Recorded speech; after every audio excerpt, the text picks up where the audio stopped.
Welcome back. Now, challenges like subdued consumer spending and government payment delays have weighed on Ascendis' investee companies, but the health and wellness investment holding company's medical portfolio boosted the performance, resulting in tangible net asset value growth. Ascendis CEO Carl Neethling joins us now with greater detail of the performance. Thank you so much for your time, Carl. Firstly, I actually want you to paint a picture of your strategic pillars, considering that you have now transitioned to an investment holding company. And really, what was the driver behind that? Hi, yeah, Zinga, thanks for the time. I appreciate affording us the opportunity to have a chat. I think the investment holding company conversion was always going to happen in the way we wanted to approach it. What historically happened at Ascendis is they tried to build a very, very large conglomerate, a multinational conglomerate. Yeah. But the underlying portfolio companies did not have a lot of synergies. So it kind of becomes tantamount to like a diversification instead of a diversification. Okay. So when we came in, we saw that the group had a very, very heavy head office structure, which would suit you fine if you're the CEO of the group and you're just there for a salary, right? But the group was trading at a market cap of 350 million and it had a head office cost of 150 odd. So part of it was just to collapse the head office and to make sure these underlying portfolio companies can stand on their own feet. Where the managing directors of the portfolio companies can actually take accountability and take the credit for the successes. Yeah. So it was a multi-pronged approach of why we got there, but it was always going to have to happen. Well, let's talk about the performance and really the highs and lows of the different divisions. I do understand that there were pressures exerted by government payment delays. How pervasive were those negative impacts on Ascendis? Massive. It's very debilitating. I think if you take into consideration, we're a microcap, so cash flow is critical, and it actually came at the worst possible time for Ascendis. We've just come out of financial turmoil, and cash flow is tight. Although we're cash flow positive, when we came on board, it was a technically insolvent business, so there are a lot of holes that we needed to plug. And you rely on, or you bargain on your counterparty, specifically the government, to actually pay you when the dues become payable. If you put it into perspective, we have outstandings in one of our portfolio companies of about 100 million rand. Our entire market cap is 500.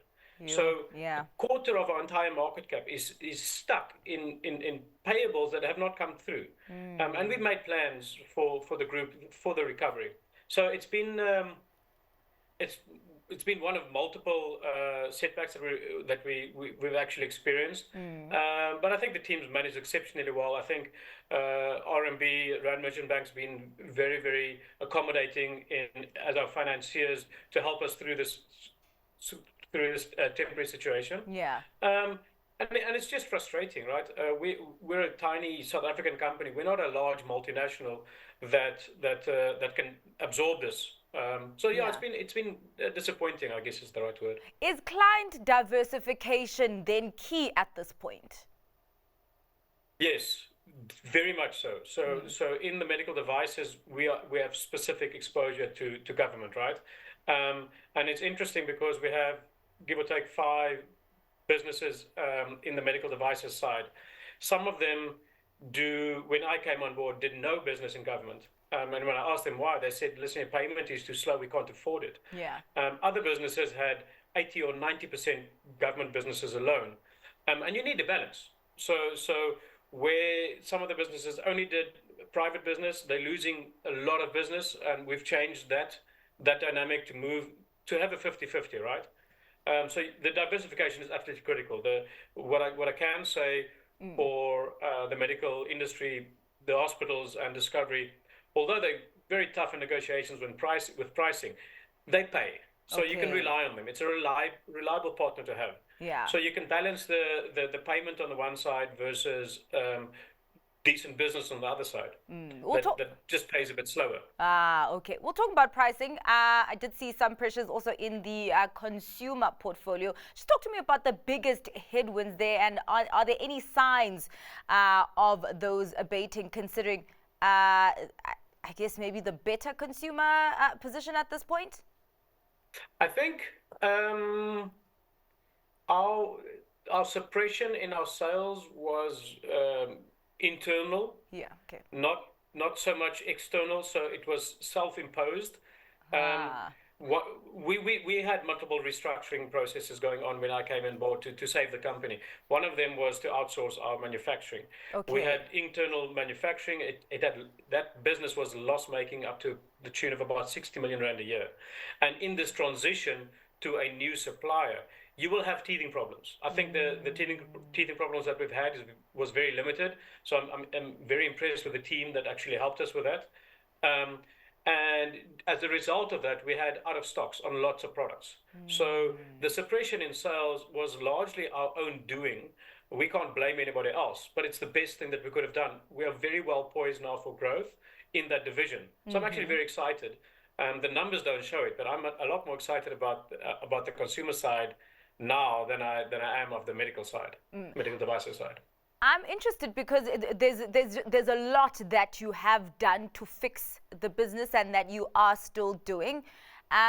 You've decided to not declare a dividend, understandably, but I'm wondering what are the conditions then that will trigger resumption of dividends?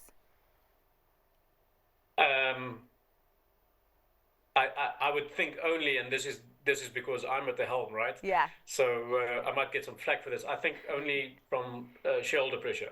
Although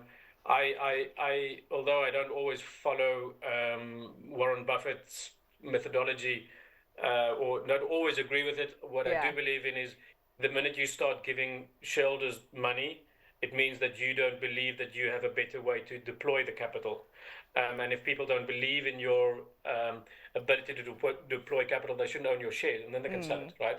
So we will have a very conservative dividend payout policy because we have a lot of plans. And as the companies realize free cash flow, we deploy it because there are so many opportunities in this group that's been untouched because of the lack of capital and the lack of finances. So the shareholders that want to stay need to be in for capital growth and wealth creation. This is not going to be a dividend play by any means.